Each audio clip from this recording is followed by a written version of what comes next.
Fertility rates are in decline, and the Brits are not having enough babies.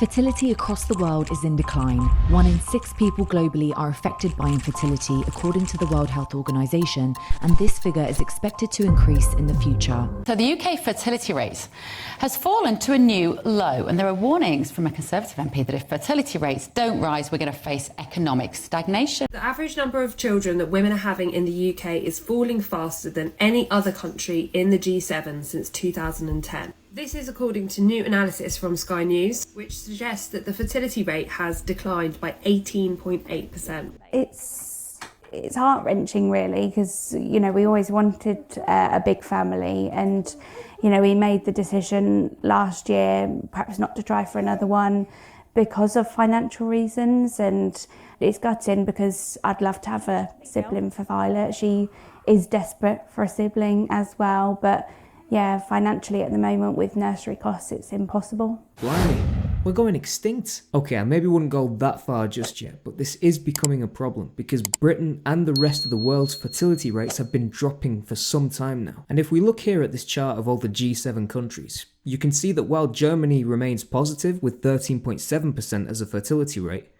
you're into the negatives as you get to Japan in second place, France in third, Canada in fourth, the US in fifth, Italy in 6th, the UK in 7th, and last place, minus 18.8%. So the big question, why is the fertility rate in Britain so low? Well, the number one most obvious reason is the cost of living crisis. If it's too expensive to survive on your own, just imagine how much more it's going to cost if you bring new life into the world.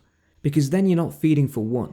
You're feeding for two, and unless you can find a second source of income like from a second job, or get a huge pay rise from your current work, or even get some support from the government, it's still going to be very expensive to keep your own affairs together, because you may have several things going on which need to be taken care of. You may have a mortgage, bills to pay, water bills, heating bills, electric bills, and then on top of that you've got to put food on the table too.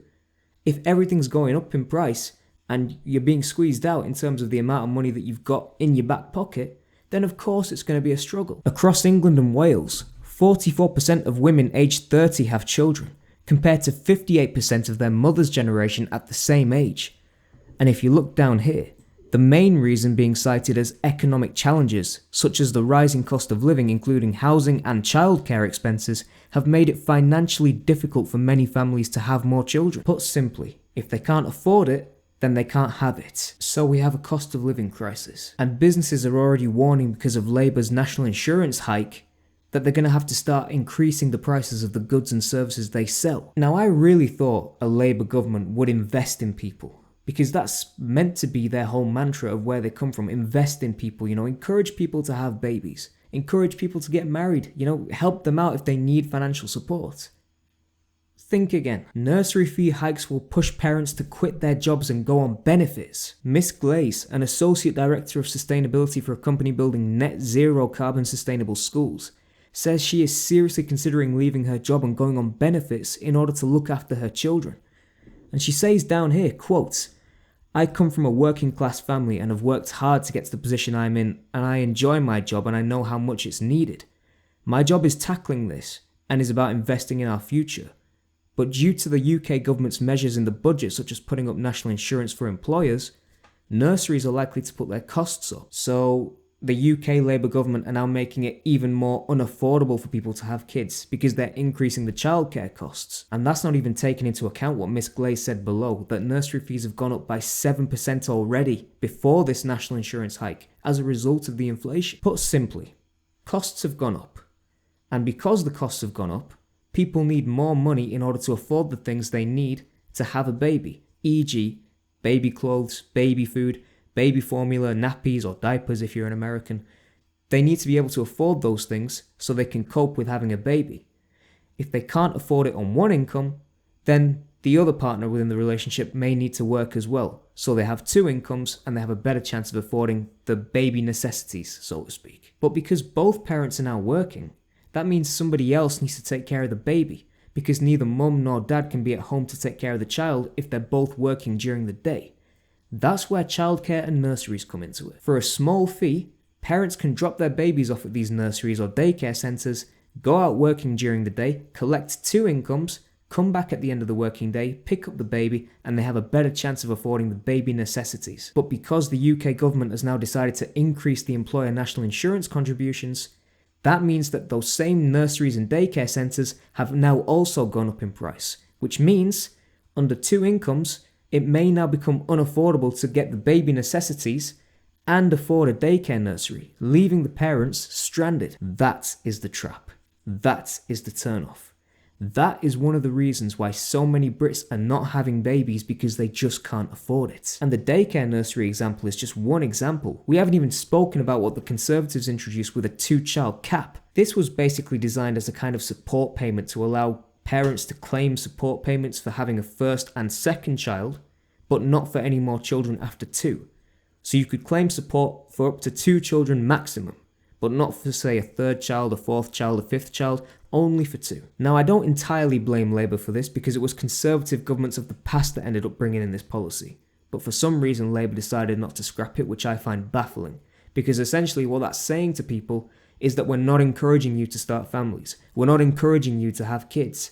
Hence, a bigger drain, a bigger decline in the birth rate. There is no plan B. And that's quite scary when you've got 4 kids to look after. My kids, for instance, they're really interested in music lessons that were available at school. Couldn't do them. It's that simple. I'm sorry. My 9-year-old now, you go for a day out somewhere. The little ones are shouting for ice cream, kind of an ice cream, kind of an ice cream, and the 9-year-old sort of holds back a bit, which is kind of sad. Now, with regards to that particular clip, people may say, oh, he should have been more responsible. If he couldn't afford 4 children, then he shouldn't have had 4 children. Well, hang on a second. This video is about Britain's birth rate falling. We're not having enough babies. The government's own research says that falling birth rates could be a massive turning point for public services. So you can't have it both ways. You can't say to someone, oh, don't have more than 2 kids if you can't afford it, but then look at the falling birth rate and go, this is a disaster. Removing the 2-child cap won't be enough. I mean, it'd be a starting point, but it's not going to solve the problem. The prices have to come down. It's got to be made more affordable for people to have babies. And the last big thing I want to talk about on this is health and fertility issues. With regard to health, I put out a video recently outlining the shocking statistics when it came to obesity within Britain. And while obesity isn't the only factor that could affect your chances of getting pregnant, it certainly does affect your fertility. Suffice to say, we've got to make sure the population's in good nick. Now, it's not the be all and end all, but it certainly plays a role. So if everyone can get back into good shape, then that's a good starting point. But the other big reason I wanted to cover is that people seem to be delaying having children until later in life, which could very well be the reasoning behind the low fertility rate. Now, Time magazine have gone on record to say that in some ways, delayed parenthood is a sign of progress, and that waiting to have kids can be somewhat a kind of empowerment for women, ensuring that they finish their education, find a fulfilling job, become financially stable, choose the right partner, grow and mature as a person before settling down to have a family. Okay, from that side I get it. If your finances are low or you're not ready to commit to something like that, then that could be a reason for wanting to, put it off and not rule it out entirely, just move it further down the line. But then I see headlines like this: I'm almost 50 and full of regret that it's too late to have children. The dilemma. I'm a 49-year-old woman. I work hard, own a home, and live a fairly good life. My problem is that I can't help but feel regretful that I never had children. I can't quite believe this is how my life turned out. When I was younger, I ached for my own child. It's such a tough one, folks. Honestly, I don't know the answer to this one. And it almost seems like the UK's kind of screwed itself into oblivion in this particular case. People aren't having kids because either they don't want to have kids, or the health issues that exist with what we spoke about before with obesity, or it's just not financially viable because of the cost of living and these government reforms. And I can't see the situations improving anytime soon, be it financially or health-wise. So, realistically, this is going to be the situation for years to come. Look, I'm a Gen Z lad that's growing up in the UK. I understand how difficult the situation is right now. A lot of young people in particular feel squeezed out by this system. Either they're not getting good jobs, they're not getting paid a lot of money, and they can't stand on their own they can stand on their own 2 feet, but no one's giving them, a lift up, so to speak. We're not encouraging them to climb up the ladder. They're kind of just stuck at the level they're at because no one's helping them out. No one's training them to do better. So I absolutely understand where the fear, the resentment, and kind of the willingness to delay comes from. But I guess it depends entirely on the individual as well, because for me personally, I can't wait to have kids. I've just hit 25, I'm approaching the prime years of my life. And I know that time waits for no one and life is precious. I won't be able to cherish that by having a baby son or daughter, but to each their own, I guess. Data from the recent UK Generations and Gender Survey suggests that childless adults today are far less confident that they will have children, with a quarter of 18 to 25-year-olds saying they would probably or definitely not have a child. Gen Z are more likely to want to stay childless. Before it might have been more of a taboo, it's now more acceptable, and it's down to economic factors like future income, childcare costs, and employment. Why does it always come back down to my generation? I don't know. Thank you all for watching. Be sure to like and subscribe if you enjoyed this video. Drop a comment down below. Let me know your thoughts on this. Are you actively planning on starting a family in the UK, or is the financial situation just so strenuous that you're just going to say no because you can't afford it? I am genuinely interested to hear the public perception on this, so please do let me know your thoughts down below. I'll be returning in the coming weeks with some more content, but until then, stay safe, stay blessed, stay free, have a drink on me. I'll see you all real soon. Take care.